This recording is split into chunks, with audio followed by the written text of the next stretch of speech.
শুভ দুপুর বন্ধুরা। তো দেখো, আজকে কিন্তু চলে আসলাম রবিবারের বাজারে, মাছের বাজার নিয়ে। তো আমিও গেছিলাম, তো তোমাদের দাদাভাই নিয়ে গেছিলো বাজারে। তো ভাবলাম চলো বাজার যেহেতু করেই এসছি, তো কি বাজার করেছি তোমাদের সাথে একটু শেয়ার করি। তো চলে এলাম শেয়ার করতে। তো আজকে দেখো বাজারে কিন্তু ইলিশ মাছ তো প্রায়ই উঠছে, কিন্তু আজকে রবিবার বলে স্পেশাল। তো আজকে আমি চিকেন কিংবা মাটন কিছুই নিয়ে আসিনি, আজকে নিয়ে এসেছি রবিবারে স্পেশাল। দেখো, ইলিশ মাছ। ইলিশ মাছ তো সবার প্রিয় একটা মাছ, আর সবাই কম বেশি ইলিশ মাছ ভালোবাসো। আর এই সিজনে তো ইলিশ ছাড়া আর কোনো কথাই হবে না।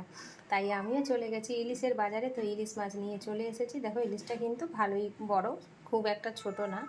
তো এখানে দেখো 3টে ইলিশ মাছ নিয়ে নিয়েছে তোমাদের দাদাভাই। তো ইলিশ মাছগুলো দেখো আমি কিন্তু বেছে নিয়ে ধুয়ে তো নুনও মাখিয়ে রেখেছি। আর ইলিশ মাছ খেতে তো ভীষণই ভালো লাগে। তো ইলিশ মাছ আজকে রান্না করব। আর তার সাথে দেখো এখানে কিন্তু পমফ্রেট মাছ আছে, আর তার সাথে আছে, তো পমফ্রেট মাছেরও বিশাল দাম জানো তো। তো নিয়ে চলে এসেছি পমফ্রেট মাছ 3টে।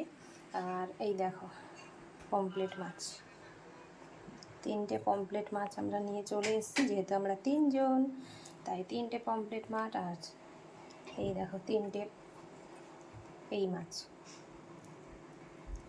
তো এই ছিল কিন্তু আজকে আমাদের মাছের বাজার। তো কীরকম লাগলো মাছের বাজার অবশ্যই কমেন্ট করে বলো।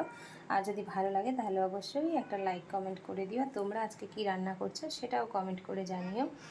তো ইলিশ মাছ দিয়ে তো আজকে কিছু একটা রেসিপি করবই, তো সেটাও তোমাদের সাথে শেয়ার করব। তো তোমরা আমার ভিডিওটা কিন্তু দেখতে থেকো।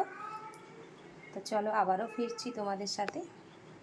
তো বন্ধুরা দেখো রান্না কিন্তু কমপ্লিট হয়ে গেছে আমার। তো চলেও এসেছি তোমাদের সামনে। তো কীরকম কি রান্না করলাম চলো তোমাদেরকে সেটা দেখাই। আর দেখলে দেখো কীরকম রান্না হয়েছে অবশ্যই কমেন্ট করে, দেখতে কীরকম হয়েছে অবশ্যই কমেন্ট করে জানিও। তো এই দেখো এখানে প্রথমেই দেখাই তোমাদেরকে ভাত। ভাত কিন্তু রাখা আছে, আর তার সাথে দেখো বললামই যে পুঁই শাক দিয়ে ইলিশ মাছের মাথা দিয়ে করব। দেখো এখানে করে নিয়েছি। আর পুঁই শাকটা ছিল লাল লাল পুঁই শাক। তো পুঁই শাক দিয়ে ইলিশ মাছের মাথা দিয়ে, বেগুন দিয়ে, আলু দিয়ে, কচু দিয়ে দেখো চচ্চড়ি করে নিয়েছি। দেখতে কীরকম হয়েছে অবশ্যই কমেন্টে জানিও। আর এইখানে রয়েছে দেখো, তোমাদেরকে বললাম কচু আলু দিয়ে ইলিশ মাছের হালকা পাতলা, হালকা বলতে খুব ঝোলও করিনি আর খুব গাঢ়ও করিনি। দেখো হালকা হালকা ঝোল রেখেছি যাতে খাওয়া যায় ভাতটা। তো এইরকমই রান্না করেছি। তোমরা এরকমভাবে কারা ইলিশ মাছ খাও অবশ্যই কমেন্ট করে জানিও। তো আজকে আমি ফার্স্ট টাইম রান্না করলাম এরকমভাবে। তো দেখতে তো খুবই ভালো হয়েছে, জানি না খেতে কীরকম হবে, নিশ্চয়ই ভালোই হবে। আর তার সাথে দেখো এখানে ইলিশ মাছের তেল আর সাথে লেবু রয়েছে। তো আজকে দুপুরে কিন্তু এগুলোই মেনু হয়েছে বন্ধুরা। কেমন লাগলো অবশ্যই কমেন্ট করে জানিও। আর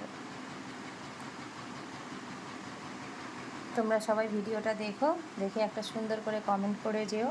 তো চলো বন্ধুরা আজকের মতন তোমাদেরকে জানাই টাটা, বাই বাই। আবারও দেখা হবে নেক্সট ভিডিওতে। তো ততক্ষণ আমার ভিডিওটা দেখো।